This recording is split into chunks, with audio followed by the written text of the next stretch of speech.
सर्वांना नमस्कार. काल जी घटना घडलेली आहे नागपूरमध्ये, त्या घटनेमध्ये आपल्या सर्व बहिणीला, भावांना खूप काही इजा झालेल्या असतील. त्या गर्दीमध्ये आपल्याला काही कळालं नाही. त्यांनी कुठं वार केले, कुठं मारलं.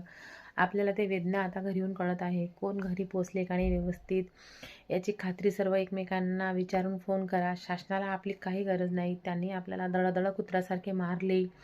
आपण त्यांना नोकरी मागण्यासाठी गेलो होतो. आपल्याला त्यांनी एवढंही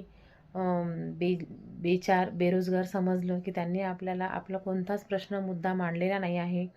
काल एवढ्या घटना घडलेल्या आहेत, पण त्यांनी शासनाने एकही दखल घेतलेली नाही आहे.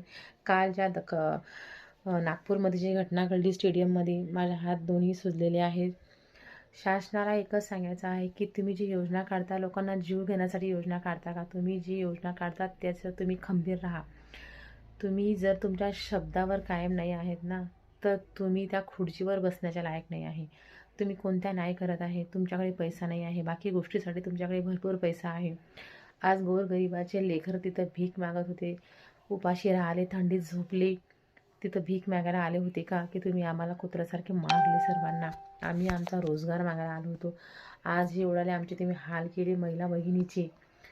तुम्ही विचार नाही करू शकत की आज आम्हाला काय वेदना होत आहे. आम्हाला तिथं काही वाटलं नाही. या गर्दीमध्ये तुम्हाला आमचे खूप हाय लागतील. या प्रशासनाला आमची खूप हाय लागेल. आम्ही मुली, आमच्या महिलांचं तुम्ही मनच आणले नाही. आम्ही आज लहान लहान लेकरं घेऊन ग्राउंडला आलो होतो. आज आमच्यावर काय तिथं आम्हाला घरी याची आमची सहनशक्ती गेली होती.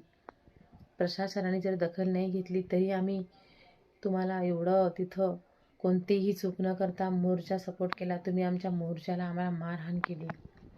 शासनाला हेच विनंती करते की तुम्ही जी आमच्या मुलांना मारहाण केली तिथं, त्यांची दखल घेऊन त्यांना विचारपूस करणे हे तरी त्यांचं काम होतं.